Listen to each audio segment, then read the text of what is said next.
नमस्कार दोस्तों, स्वागत है आपका इस YouTube channel the story time पर। दोस्तों, अगर आप अपनी ज़िंदगी में कुछ नया सीखने की चाह रखते हैं तो इस चैनल को सब्सक्राइब कर ले।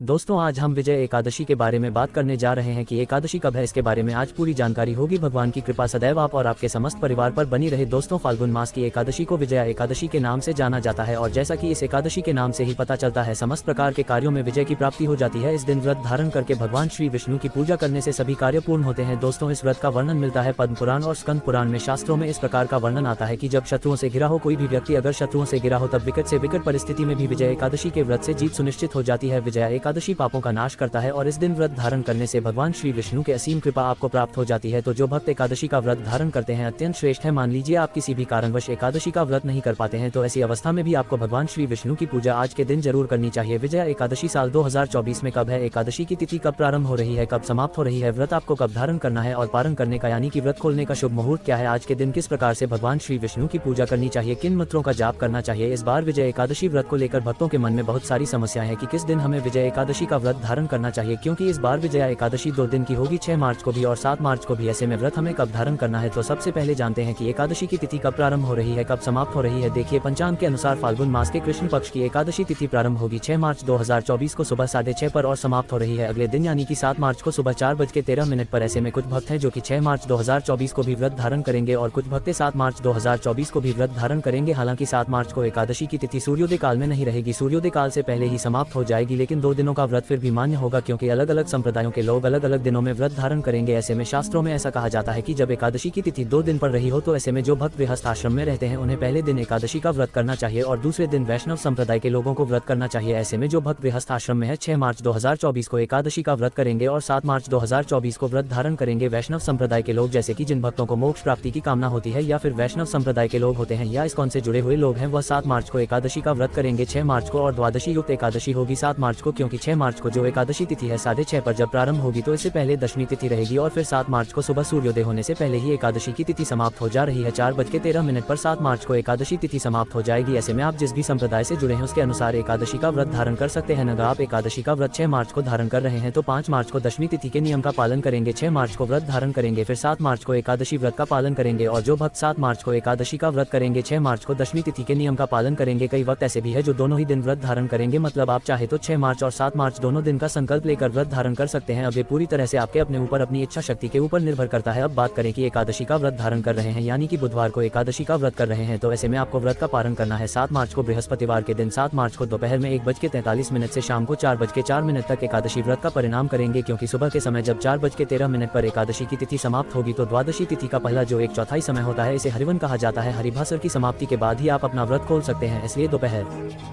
में 1:43 के बाद आपको अपना व्रत खोलना है। अगर आप 7 मार्च को एकादशी का व्रत कर रहे हैं तो ऐसे में आपके लिए पारण का शुभ मुहूर्त होगा 8 मार्च को यानी कि शुक्रवार के दिन सुबह 6:38 से सुबह 9 बजे तक। इस समय में आप अपना व्रत खोल सकते हैं। तो अगर आप एकादशी का व्रत धारण कर रहे हैं तो व्रत में पारण के शुभ मुहूर्त का ध्यान जरूर रखिए। अगर आप अपना व्रत खोलते हैं तभी आपके किए गए व्रत का संपूर्ण फल मिलता है। विजय एकादशी के दिन आप सुबह जल्दी उठकर नित्य कर्म से निवृत्त होकर स्नान करें। आप चाहे तो स्नान करने से पहले पानी में थोड़ा सा गंगाजल मिला ले और फिर स्नान करें। इसके बाद साफ स्वच्छ वस्त्र धारण करें और भगवान विष्णु की प्रतिमा के आगे दीप प्रज्वलित करें और व्रत का संकल्प ले जिस कामना के लिए आप व्रत कर रहे हैं और भगवान विष्णु को पीले वस्त्र अर्पण करें। दोस्तों, इस दिन एकादशी में आपको ओम नमो भगवते वासुदेवाय नमः इस मंत्र का यथासंभव जाप करना चाहिए। इस दिन आपको अधिक से अधिक हरि नाम कीर्तन करना चाहिए ताकि भगवान की कृपा आप पर सदैव बनी रहे। इससे आपके बिगड़ी से बिगड़े काम बनेंगे। दोस्तों, हमें उम्मीद है कि आज इस वीडियो में दिए जानकारी आपको पसंद आई होगी। अगर आपको वीडियो जरा भी पसंद आई है तो चैनल को सब्सक्राइब करें। हम फिर लौटेंगे एक और नई वीडियो लेकर। धन्यवाद।